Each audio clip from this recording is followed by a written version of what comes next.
Actually, Mary and I have been talking about this for a couple months now. And there has been some concern expressed by the HOA up at Meadow Glen, and it's not unique to Meadow Glen. Oftentimes, developers are not providing enough topsoil to really replenish a lawn as it should be constructed. And so we are suggesting that in order to make sure that we have some teeth, to make sure the developer is putting back enough topsoil to make a plantable lawn and to get rid of the rocks and all those kinds of things, that we add a couple of sentences to our stormwater management and grading ordinance, or chapter 172, and I'll just read you what I emailed everybody. The developer must maintain sufficient topsoil on site to provide 6 inches of material over all areas anticipated for vegetative cover. The developer shall be obligated to provide the equipment to properly screen topsoil, removing rocks, roots, branches, and other foreign materials not suitable for planting. So a sentence, something like that, added to our ordinance would give us some teeth to make sure that the developer, be it a large developer or a local contractor, doesn't leave us with an unsuitable lawn or landscape area. Hooray. Are developers allowed to sell the topsoil off of the property, or do they have to keep it on site for use? Good question. There's no obligation today that will prevent topsoil sales. But this provision of the code would make sure that there is enough topsoil left to maintain 6 inches over all disturbed areas. Sometimes if you're building a shopping center and you've got to get rid of 3,000-4,000 cubic yards of topsoil, you can't put that back on parking lots. So having to keep the topsoil on that lot is very difficult. But certainly an obligation to secure enough topsoil to make sure that everything is up to 6-inch criteria is something we certainly can do. Is it retroactive to any developments in progress right now? No. Although I will tell you that as part of the current NPDES permit process, the quality of the soil being placed is much more critically reviewed than it used to be. And so we in the Conservation District go out with a hand auger and make sure that there is sufficient topsoil there before we will close out the permit. So there's a little more teeth today because of the NPDES process, Tommy, than there was back when we were starting with then, but it's certainly worth discussing. Debbie, So that was my question, the quality of the soil, right? Yeah. 6 inches of garbage is garbage, right? What someone calls topsoil might not be what someone else calls topsoil. Mm-hmm. Different types of soil, we have this mushroom soil here, we have all different types of soil that I discovered since I moved to Pennsylvania. So is there anything in there about the quality of that topsoil? I have in there, again, this is just a suggested sentence, but oftentimes the developer scrapes topsoil, puts it in a pile, then respreads it, but it's filled with rocks and it's mixed with debris. And so in this paragraph, the developer would be obligated to screen the topsoil. If you're buying from Lutz's topsoil, for example, they screen that topsoil and make sure that all that debris is out of there. This would provide that same kind of obligation. Yeah. Is it sent out for any testing for minerals? Has to be a certain content? I don't have that in the language, but typically, you're going to use the topsoil you have on site. And so if you've got, a farm field, there should be some fairly decent topsoil for those on the golf. So any existing, Charterfield would be responsible for this if we adopt this? Would they be? I'm afraid that they would not be subject to this ordinance because their plan was approved before this ordinance would be in place. But I do know that because of the NPDES permit requirements out at Charterfield Landing, that they would have to provide a decent topsoil for that project. Other questions? All right, do I have a motion to advertise an amendment to Division Land Development Ordinance number 169, Chapter 38, to require the developer maintain sufficient topsoil on 6 inches of material? I'll make the motion. I'll second. Motion stand, all in favor? Aye. Thank you, Jim. Thank you very much. I think that's it. Oh, I just mentioned that I was on the phone with Chris Lincoln today from Traffic Planning and Design, and the pedestrian crossing in Meadow Glen Crossroad. He said it's, weeks away, so hopefully, we'll have that in hand, and I'll come back for a request about the bid for that crosswalk project. Perfect. But the fixing, repaving of that road is. Yeah. It was supposed to be done last year, but it So wasn't. we'll certainly move to coordinate that with PennDOT. Yeah, because that's definitely a PennDOT thing, and that was the whole thing, they were supposed to do that last year. So we were like, perfect, because we could do the crosswalk, do the lines. We have to just try, all we can do is try and coordinate with them a little bit in the timing of it.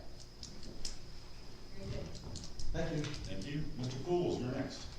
Thank you, Mr. Chairman. You have on your agenda this evening a request for an extension of a conditional use approval relative to the development at 1132 Bridge Road. You'll recall what a conditional use approval is.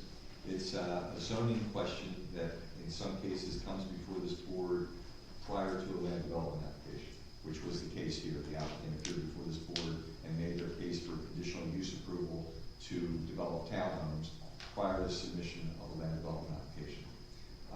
Conditional use approvals under our ordinance have a deadline, they have an expiration date, and so it's not unusual for an applicant to request an extension of that otherwise applicable deadline while they work on their land development application to be submitted in accordance with the approval. And that's what you have before you this evening. You have a request from the applicant for an extension of a conditional use approval for an additional 1 year. And so I take any questions from the board or from the public regarding that before I would suggest you, if you're inclined, to make some draft motion. Before I turn to the audience, any questions from the board? I think we got a preview of this from our package, so. All right, Tanya. I know that originally they had produced a sketch plan. Is that still all that was produced? Like, was there, any subdivision application submitted, or? There was a subdivision land development application submitted after the conditional use approval was granted. I believe there was a sketch plan or a concept plan of some sort which was introduced as an exhibit at the conditional use hearing.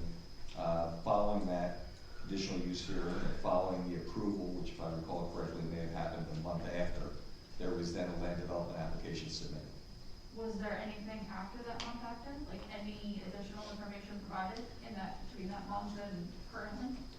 There were review letters generated by our township engineer, and there may have been review letters from the county, were there?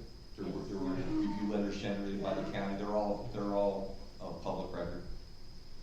I know in your letter, that was dated in March of 2023, you had asked for them to, complete like a landscaping plan, an architectural design, a lighting plan. Was any of that completed, or? Well, that would all be part of the land development approval process.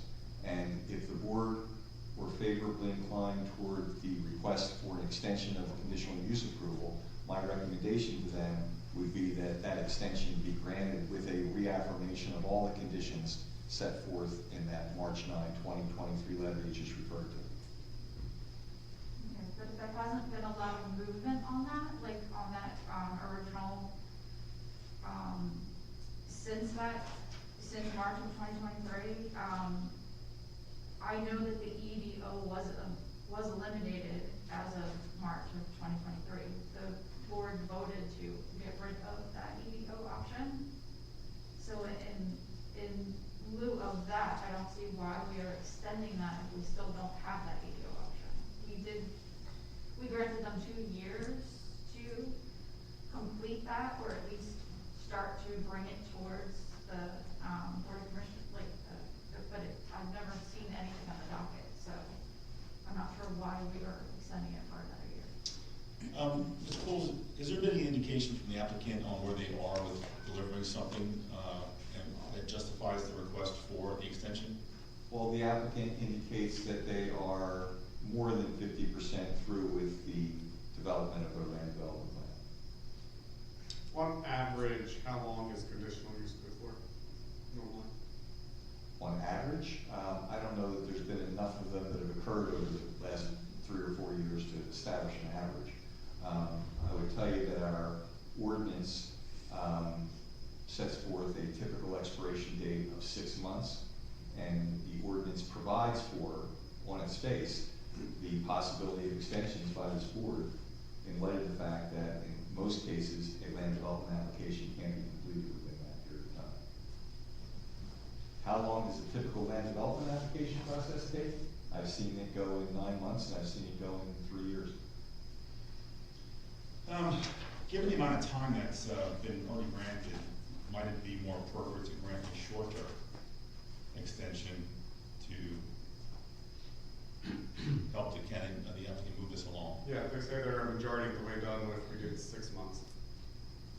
Well, that would be at the discretion of the board. I don't see any prohibition against a 6-month extension. And bearing in mind that the applicant's always free to ask for an additional extension at the end of that 6 months, and the board is free at that point in time to make another determination as to whether they feel the applicant is proceeding with due diligence. And that extension could come with the same requirements as our previous, Conditions. Correct. I would recommend this board that any extension of the approval be granted without reaffirming the same conditions that were set forth in the letter dated March 9, 2023, with the exception of condition number 2, which set forth an initial termination date of March 9, 2023. I'm sorry, 2025. Yeah, I was thinking that perhaps a shorter extension might indicate the board's intent to move this more quickly than had been done, given that it was 2-year extension, right? Okay, and what would the suggestion of the board be then in terms of a period of time less than 1 year? Did you say 6 months that year? I'm thinking 6 months seems fair. It doesn't seem, fair to paint an applicant in a corner if they're pretty far along, but 6 months, I mean, if you think that 6 months is a long enough time to complete what they say they have underway, it kind of holds everyone accountable. I think given the amount of time that was given prior, I think that's fair. Yeah, 2.5 years is plenty of time. Okay, well, I would ask the board then if there is a motion to approve the request for extension, with the extension being to a date certain of September 9, 2025, which would be 6 months from the initial expiration, subject to all the conditions initially set forth in my letter of March 9, 2023, with the exception of condition 2, given that that was the previous termination date. Any other questions? Anyone about that? Tanya? What was the status of the barn room? The barn is one of the conditions. There is a condition contained in the original letter which would be reaffirmed if the board were to approve this extension, stating that prior to any application for demolition of the barn, be it before or after a land development approval, the barn shall be first offered to the township or its designee for a period of at least 6 months. So practically speaking, if the applicant were to attempt to pull a demolition permit for the barn, they would have to put everything on hold for a period of 6 months to give the township an opportunity to perhaps move the barn. And if we didn't grant an extension, you could just, remove the barn because he owns the property. You can do anything else. If the approval was not extended, then there would be no conditions. Yeah. I mean, I think we're, at a stalemate here, right, with that, if that's what we want to move forward.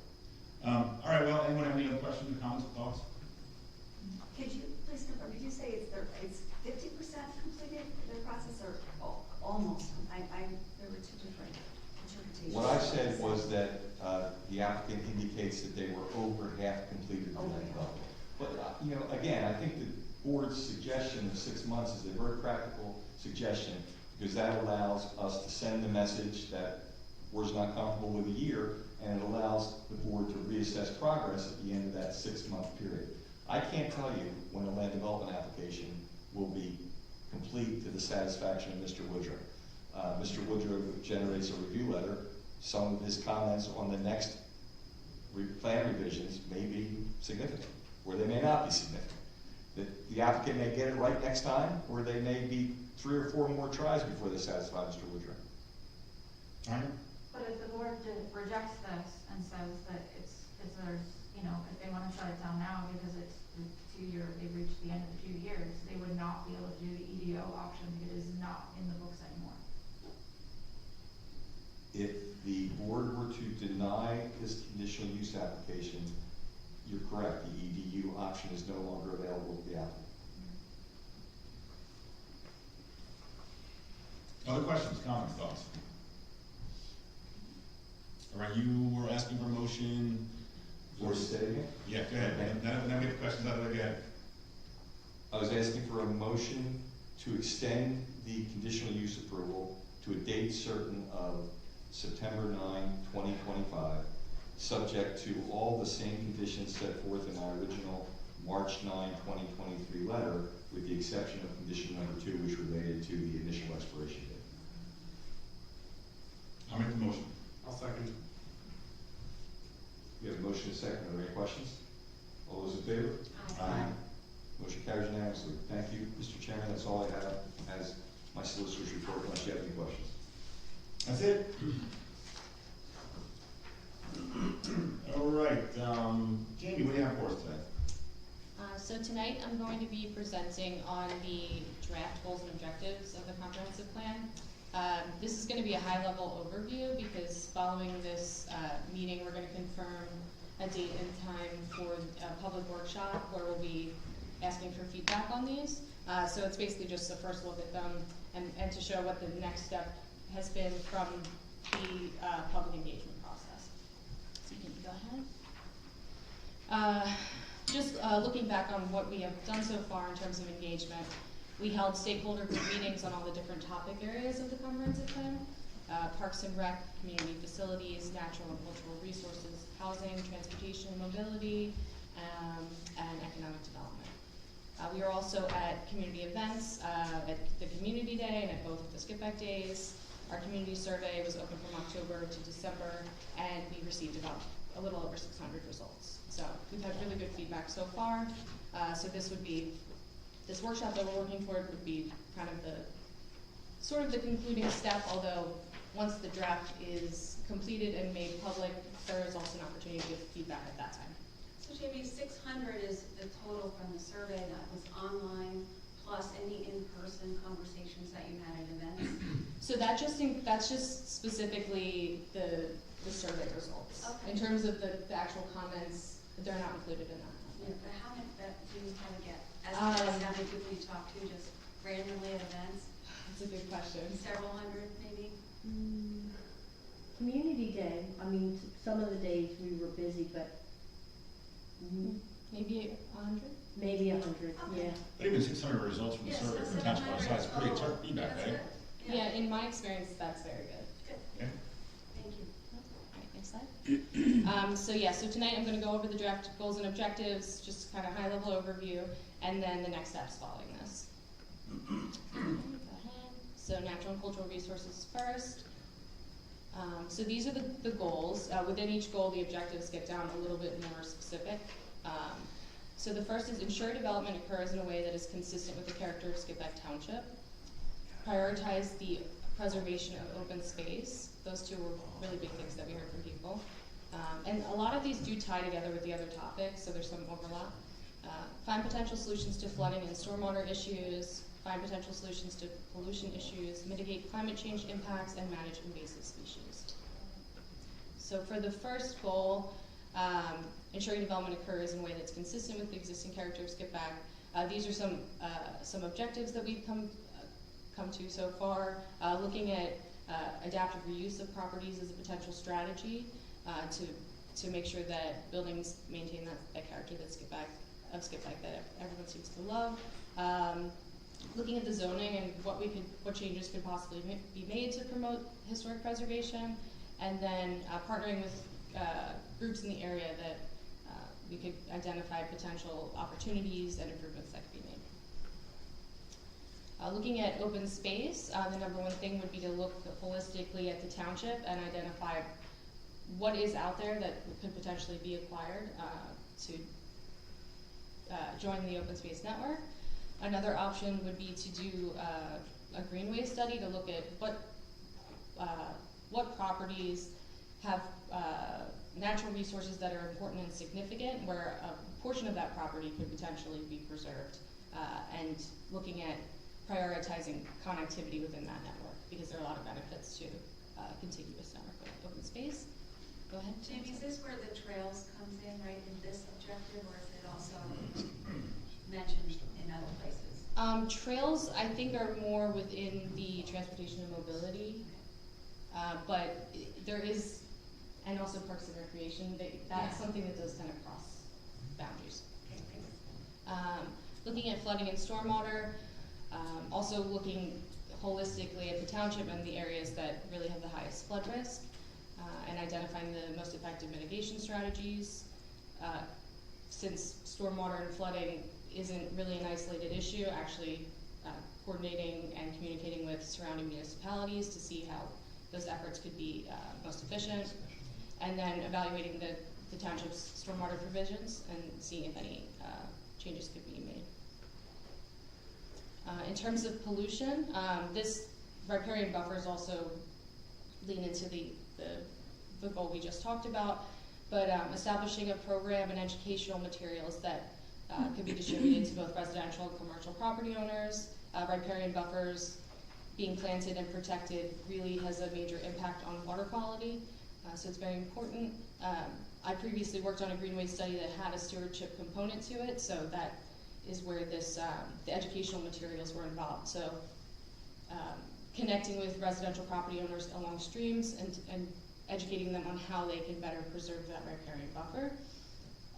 And then also partnering with local organizations once again to facilitate stream cleanup programs, and then looking at what data is available to really narrow down where point pollution might be occurring. And then in terms of climate change, looking at tree replanting programs. I know a lot of places have suffered from ash borer issues and things like that. And this would also be an opportunity to potentially partner with local nurseries in terms of those tree replantings. And then explore more environmental education programs that could be established.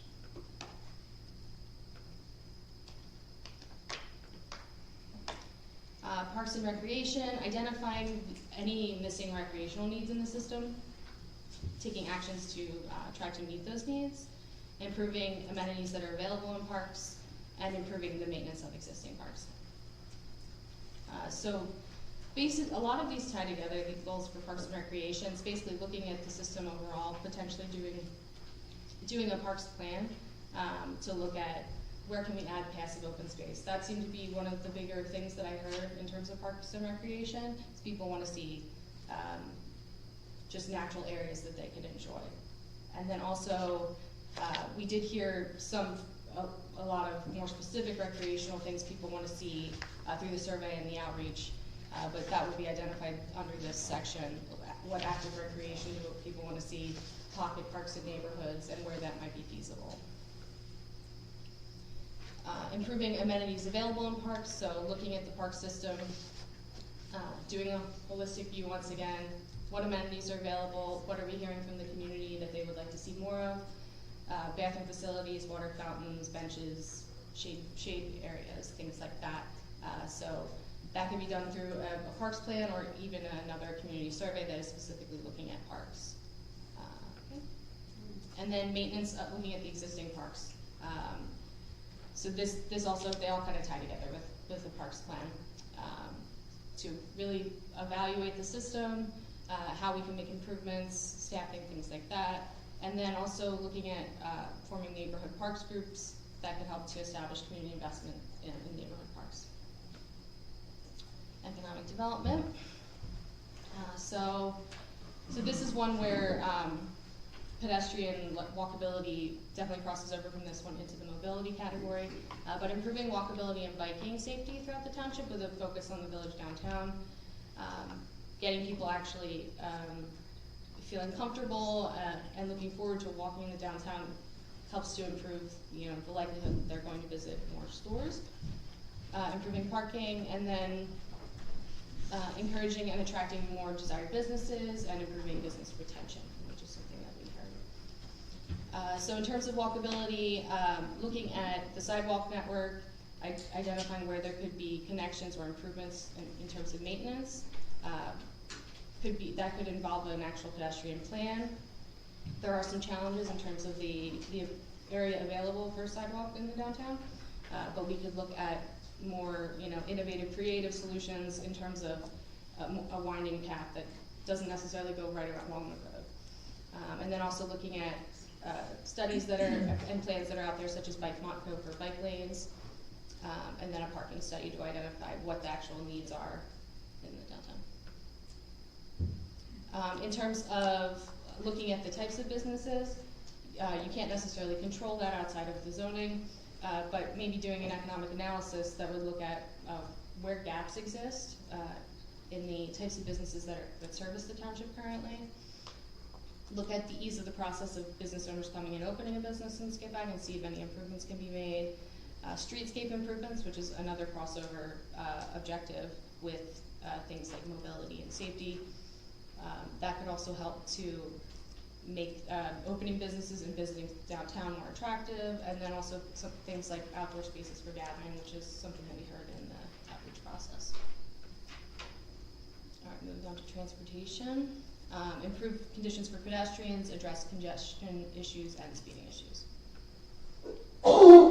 So this ties together with the sidewalk study, and then also looking at traffic calming measures, things like curb bump outs, improved crosswalks that are more visible, if there's more signage or lighting that could help.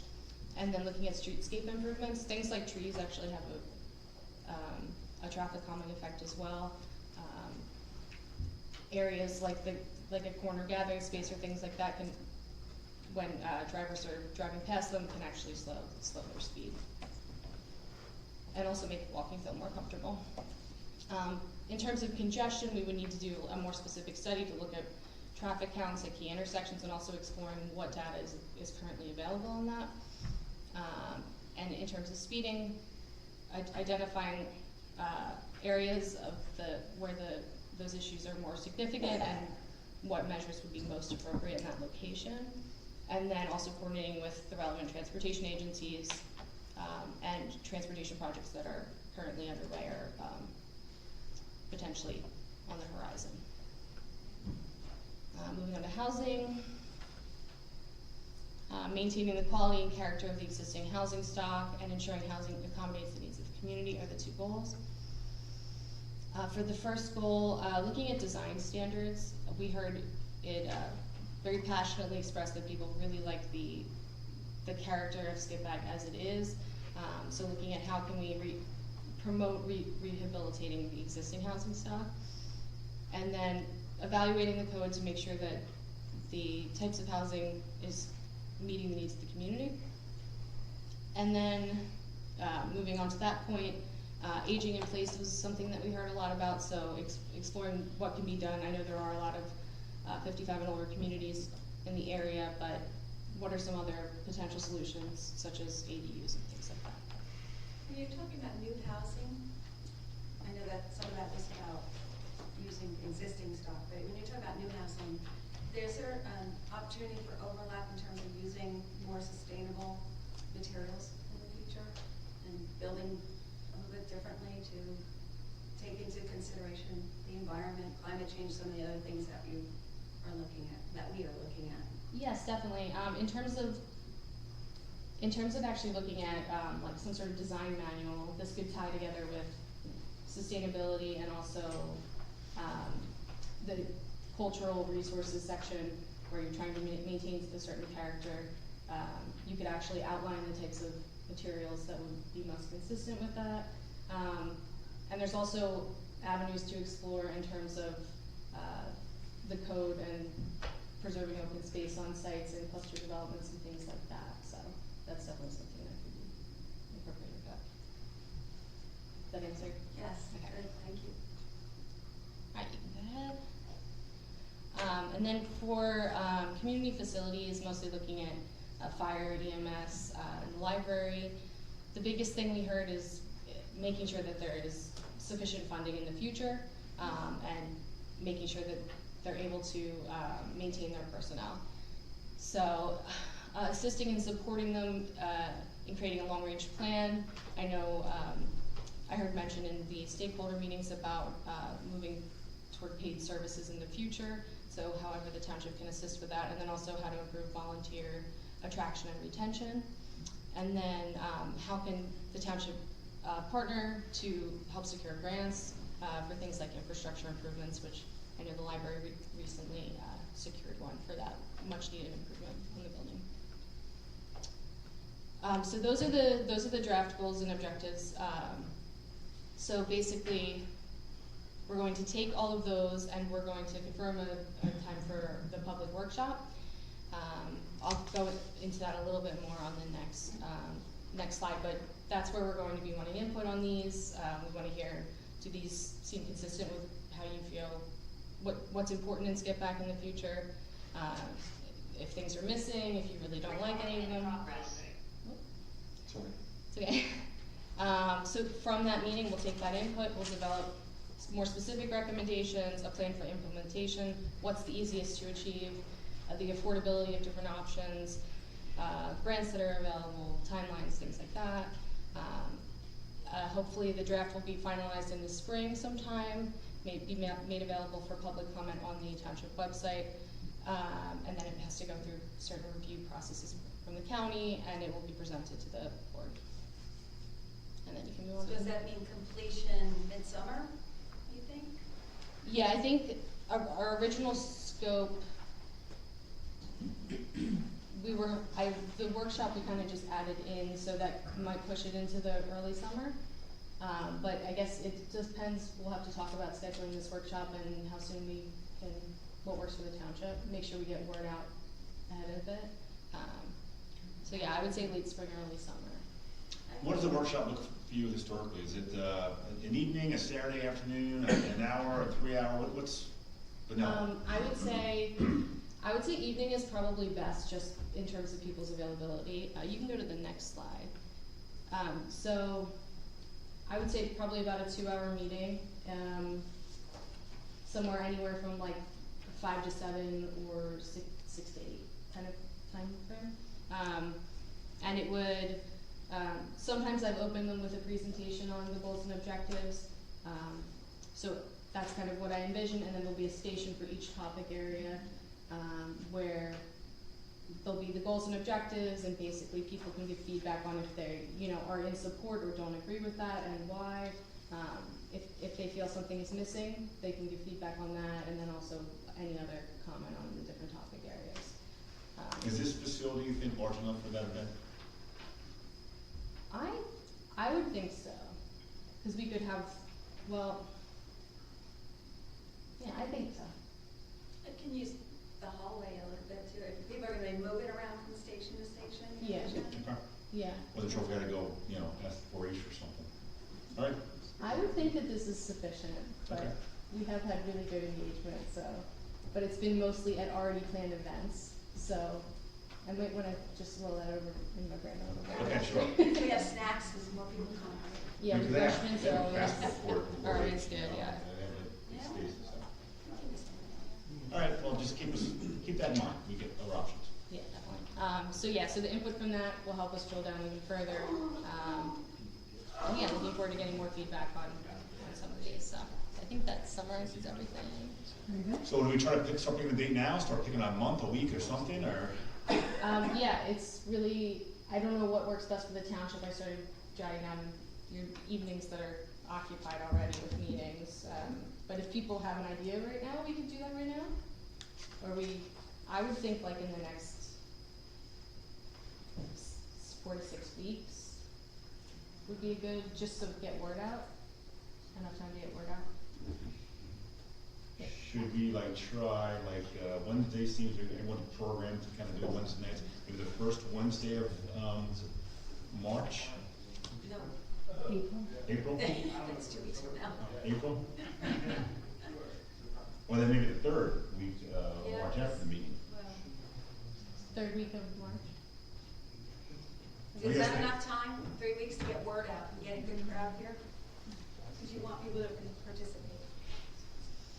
You got both ends of this. You want to advertise, you want to get it done. Yeah, I'm good with the same thing. How about the first Wednesday of April? Okay. That sounds good before, well, another meeting to advertise it before the next meeting. And better weather. Yeah, there you go. Yeah, and we can coordinate over email on that and make sure, but Right. that works for me, so. let's just shoot for that and start getting it, Okay. All right, anything else? No, unless there are any questions? Any questions for Jamie? Very Are exciting. the Yeah, go stations, are the stations manned? I've been to one of these in Schlenksville, and the stations weren't manned very well, and so it was very difficult to really engage. Yes, ideally, I should have mentioned that, ideally there would be a volunteer from the township or from Panoni that would be at each station helping guide people through, because otherwise it can be very confusing, I think. Excellent, good. Yeah, good question. Anything else for Jamie? Good stuff. I know it's a ton of stuff. I know it's not the most glamorous stuff, but the workshop I think would be great. Yeah, thank you. All right, Alice, to you, there's several things here, so let's see how we can kind of Yep. hit the high notes. Yep. The first one on my agenda, that we do every year is, I would like to request consideration and potential action to certify the qualifying volunteers of the Skip-Pack Fire Company, Earned Income Tax Credit Program for 2024. The following people: Ray Bracken, Roberta Bracken, Kevin Dooley, Bob Forsythe, Keith Grierson, Jack Gross, John Kelly, Ray Lavenberg, Kyle Merkel, Michelina Patch. Oh, I'm so sorry. Michelene, she's like, sure, just one word. Jordan Perla, Mike Rizzle, Matt Rottenberg, Jake Rowland, Michael Sinet, sorry, apologies, Jeff Stahl, Josh Taylor, Dale Tiska, and Ron Wilkie. Yeah, so first of all, these are people that have contributed and donated a significant amount of their time to qualify for the tax credit. But first and foremost, thank you so much.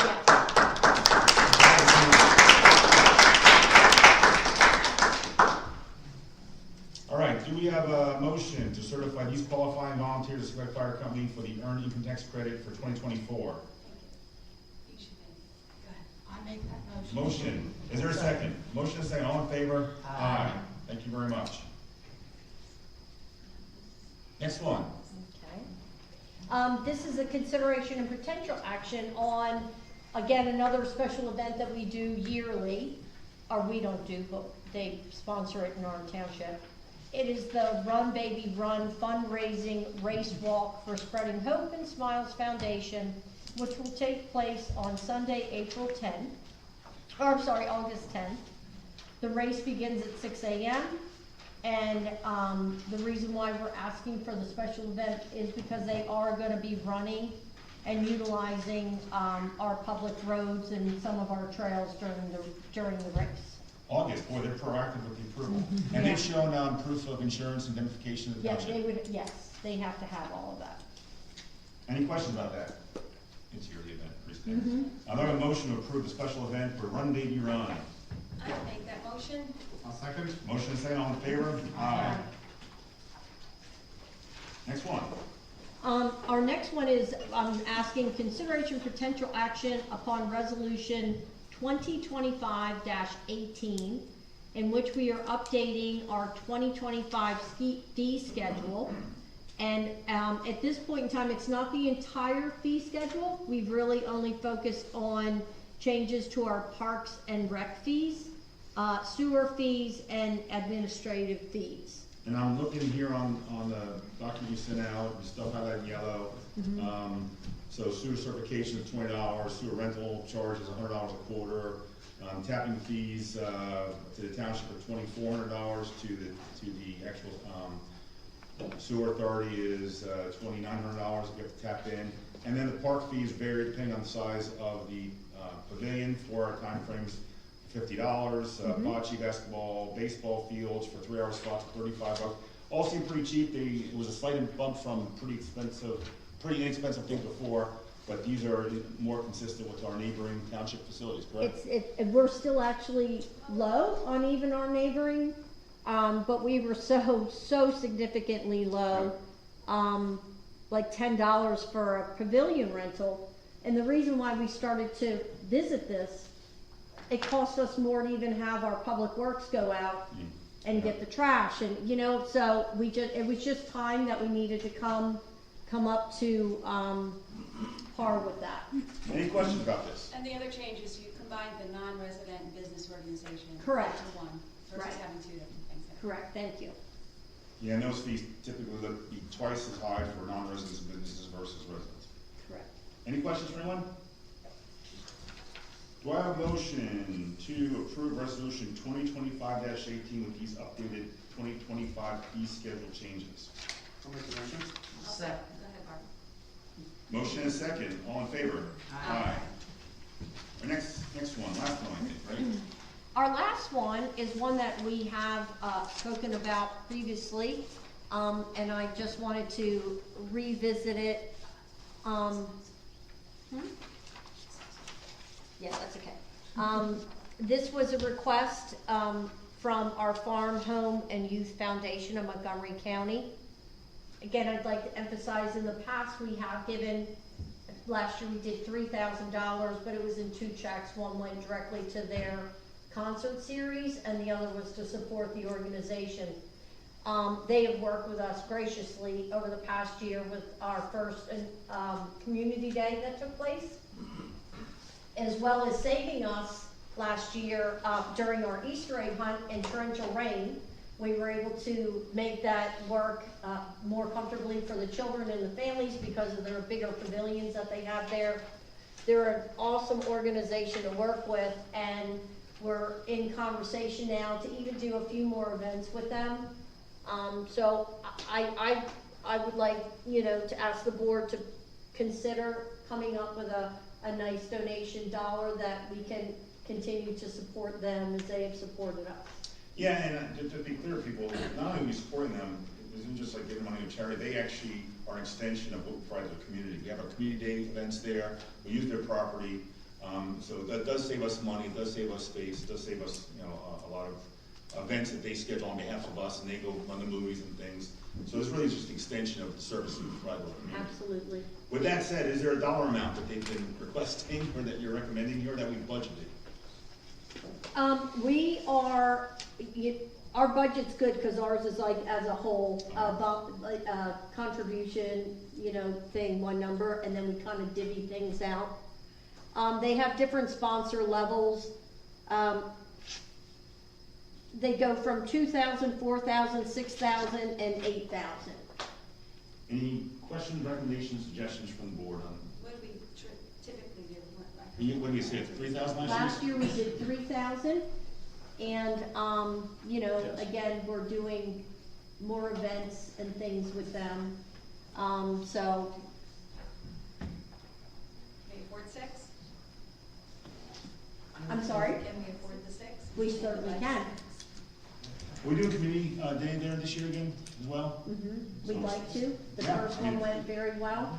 Yeah, I think this is working out well. Like I said, extension of the service we can provide. The recommendation is, the offer is $6,000. Is there a motion to give $6,000 to the And if farm home? if people are wondering about the use of the 4-H, I mean, that pavilion there is much bigger, so that when there's inclement weather, we're able to be undercover, especially. And there's with bands. multiple. There's several of them. There's Yeah. several of them, and the parking situation is, much preferred. Any questions about that proposed donation for anyone? All right, I'm hearing the number 6. Is there a Just motion throw it out. for $6,000 for the Farm, Home, and Youth Foundation? I'll make the motion. I'll second. Motion and second, all in favor? Aye. All right. On to new business then. I see 4050 Mill Road subdivision. Yes, that's you. We made you sit through this whole Oh, my thing, huh? gosh. And it's no less. Good evening, Rowan Keenan here before you. Such a pleasure to be here. Skip back Township, I'm telling you, you guys, you do it right. And I don't want to take up a lot of your time. My clients don't want me to take up a lot of your time. But we have a 2-lot subdivision. Just want to bring in one more family here into Skipback. Don't keep all the topsoils.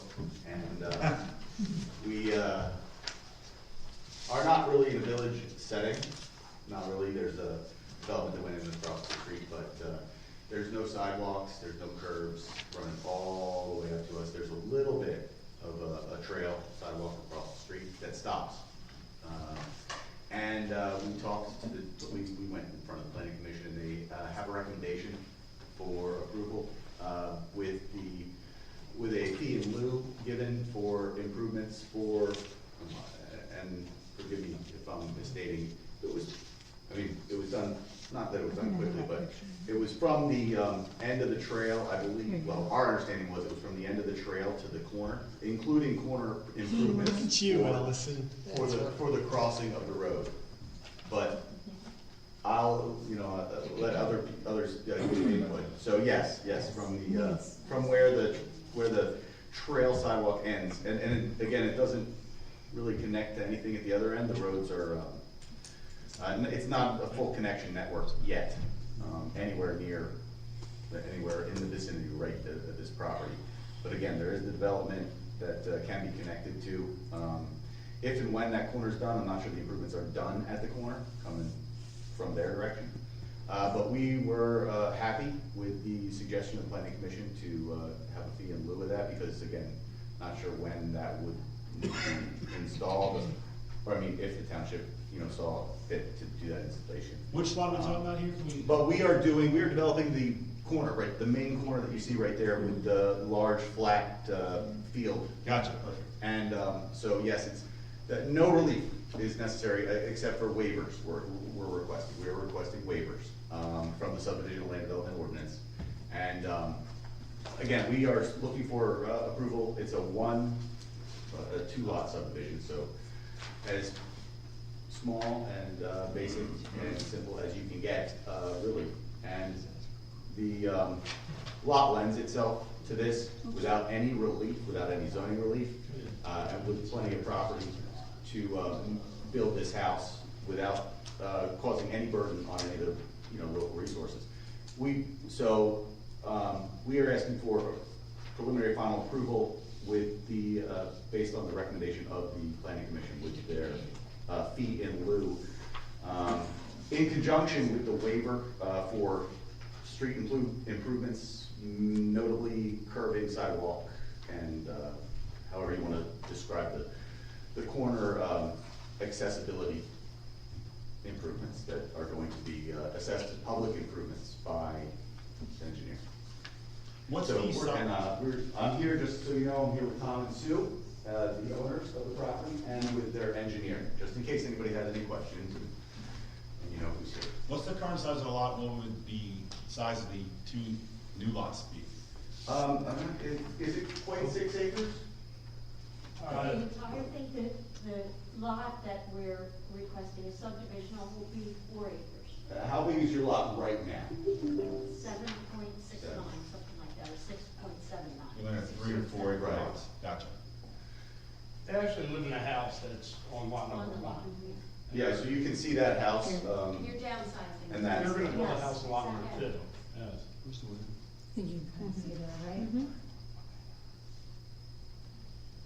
and, well, yes, of course. We understand, there's going to be a burden on the corner lot, nothing you can do about that, given road improvements and things in the future. But it's not in or near any village center, really. Back to the picture where the fee in lieu of with the sidewalks and the crosswalks, we didn't propose the 2 crosswalks. I saw the square. It was an either or situation, right? Correct. One crossing, I believe. Yeah, Yeah. because that looks like there's multiple. Yeah, Tim, summarize this for us, would you please? Yeah, happy to do Bring this so, up. and I think Mr. Keenan has described the project thoroughly. I think it really does come down to our ordinance would suggest that as part of the subdivision, that frontage improvements would be required, widening, curbing, sidewalk, all those kinds of good things. So it really, again, given the 3 and 4 acre size of the proposed lots, I'm not sure we need a whole lot of improvements, but I thought it important to make those pedestrian connections. The people who live down, sorry, Jim, down Hillville, would be able to come up Hillville, cross into the Charter Field Landing. That takes us to our open spaces. It takes us down Mount Airy Road, takes us to Palmer Park. There's a lot of good pedestrian connections if we can get some configuration of that intersection completed. I reached out to Chris Lincoln to get his suggestion on where the crossings make the most sense. To your point, Karen, I don't see two, but whether we should go further up Hill to Middle, crossing Mill, or whether we should cross Hill to Middle and Mill. So I talked to him this afternoon, he's going to look at it more thoroughly, give us a recommendation. But I think that pedestrian connection does make some sense. So then how do we, so you're asking for a vote tonight, and so how do we calculate? Probably, we're going to Oh. direct Mr. Coles to prepare a resolution for consideration for next meeting. Gotcha. Based upon the input he receives from you now. And by then we would know what the, what Chris Lincoln thinks should be, and therefore what the cost in lieu should be. Correct. Gotcha. Other questions on the board first? Mr. Hoffman, I'm sorry, Mr. Keenan, I Yes. apologize. Good to see you. You're in receipt of the November 25, 2024 letter from Mr. Woodrow? Yes, we are. And you're in agreement with all the comments except for the waiver you're requesting, right? Yes, he has the subdivision and land development requirements, and we've also prepared and submitted for tonight for consideration, but a waiver letter, and it does address that. Of course, we have to ask for the waiver for various improvements that we are not, we're not proposing that we provide a fee in lieu even for all of them, just as we, for what's necessary to provide the connection. And that's what we're interested in, and we feel it's appropriate, and, but we ask for a waiver from those and no other relief. We are in agreement with the rest of it. Okay. Okay, and am I understanding this correctly, that the applicant, instead of constructing the otherwise required frontage improvements, would instead do some trail connection and a fee in lieu of to be evaluated in conjunction with Mr. Lincoln's review? What I think I heard was that instead of having the applicant install the pedestrian crossings, they'd like to post a fee in lieu of the two pedestrian crossings of Mill and Hill to Middle, and then a full waiver of the otherwise obligated widening curb and sidewalk. Okay. But if you didn't have a sidewalk, what would the crossings do for you? Well, the ordinance would allow us to ask for sidewalk for the entire frontage of their property, all the way up their side of Middle and all the way down their frontage on Mill. And so that is a waiver they're requesting.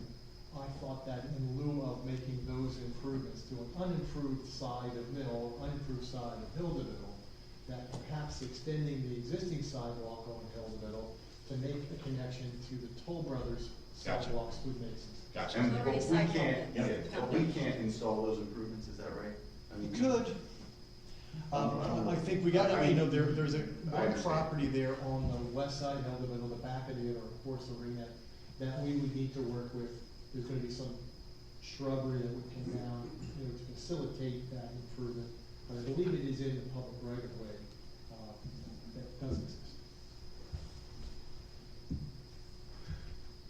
Right, I mean, yeah, not to get too deep into it, but the township can install sidewalks, on that other side of the street. Yep, but, if we would get some acknowledgement, some permissions from that Sure. property owner, Yeah. we could convey that to you guys, and Absolutely. you could install it. Or, fee in lieu of, and we could put it in conjunction with others. Yeah, we're interested in seeing that done, it benefits everybody, but, again, some of the timing things have to be, just when it's appropriate to connect to whatever is going to be there. Or it seems like you have talked to Chris Lincoln, and then those options are gonna be shared with the applicant to see which one they wanna pursue. Well, I think they're looking for a number from me to Yeah. facilitate that. A number of feet and, costs We associated need to with get that that. from Chris Lincoln, so there's nothing for us to approve this time. Correct, but I think what we're looking for is a Direction to create a credit resolution. resolution, is a sentiment of the board that you're willing to waive those otherwise required improvements and accept the fee in lieu of, and if that is the case, we can prepare the resolution for consideration of the budget. And what we've done in the past is, we've discussed the draft resolution with the applicant, and we've come to you at the meeting with a resolution which imposes certain conditions They've and already agreed potential to. approval that they've already signed and agreed to. Perfect, yep. Any questions, from anybody? Audience? All right, so, We just authorize you to draft that up, we don't have to vote on it, right? It's already done. Inclined to agree. I think I'm hearing a consensus. Yeah, there you go, sounds good. Thank you so much for your Thank time. you so much for having us. Yep. Sorry to make you guys stay, I remember when you built that house. Do you? Yeah. 2007. It was when the meeting started. I'm telling you, it was a rare treat to get to sit here with you guys. Thank you so much. Thank you. Have a great night. All right, then the next item on the new business is Oliver Poultry Holdings. Yeah, I Give us told, more eggs. I told them to stay home, okay? Did you? Yeah, sure. This is, pass those down to everybody, Justin. 647 square feet. Yeah. And so, the municipality's planning code, stop doing that. Any non-residential improvement to a building can be considered, a land development. Given the number of times all the eggs have been before us, you know, their business off of Township Line Road, off of Luton. They want to put a small addition on their building, the 600 square feet, really does not impact circulation, lighting, landscaping, whatever. But I do like to bring this before the board, just to inform you and the public of what is happening in town. But I don't think this really triggers the need for a county planning commission review and a bunch of other stuff. So if you guys are comfortable that being the case, and we could waive land development for all the parades for this orange improvement that I highlighted on the. That is such a small percent of what they already have there. The little maintenance room or something? Yes. you're adding? Yeah. Mechanic. So here we are asking for a motion to waive the otherwise applicable strict land development process. What's that do for the price of eggs and skip back? Yeah, right. Maybe get a discount, right? Any questions from any of the board? Any questions from the audience? And that waiver should be conditioned upon just satisfying Mr. Woodrow's office as to all issues. All right, do I have a motion to approve the waiver of land development for Rutherford Poultry Holdings pending the approval and review of Tim Woodrow's office? I'll make the motion. I'll second. Motion and second, all in favor? Aye. All right, with that said, we go to comments to the board. I'll go left to right this time. Barbara? Nothing? Nothing. All right, Nick? Mary? I do. Sure, go ahead. I'll try to be quick. I reached out to Dr. Russell just for an update on the Juvenile Development Center. And just FYI, there's currently 10 students, but last week they were adding 2 more, so I guess today, as of today, there's 12 students in the facilities. And the additional classrooms that were under construction are completed and in use. And the second residential space is still being renovated, and until that work is complete, they will not reach, of course, their planned maximum capacity, which is 48 students. I also offered my kudos to our staff about the e-news this month. I loved everything about it, and the inclusivity, I really appreciate that, thank you. And I just wanted to make a couple of notes about the, since I'm the liaison to the Parks and Rec Board, I attended their first organizational meeting last night, and Rob Battisto has assumed chair position. Sam has stepped into the secretary position, which I think he's regretting after having to take the minutes. But he's doing it. And the minutes are on their way, so I don't want to steal all the thunder because they will be posted.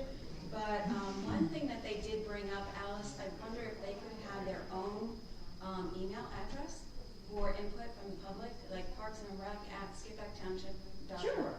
We can So I put think something that's together. something, I already kind of talked about the trails, and I think they need to be involved in some of the trail discussions going forward. And then there was a resident who attended who was interested in helping organize, create a public garden. And people liked the idea. Of course, the challenge is always, where, irrigation, volunteers, maintenance, and all of those issues. So there's some work being done on developing the idea further, looking into it as far as other townships, what they've done, and bringing a plan back to the Parks and Rec group. So that's it. I did it quickly. Thanks for the updates. I had nothing, so with that, meeting's adjourned. Go Birds. Go Birds.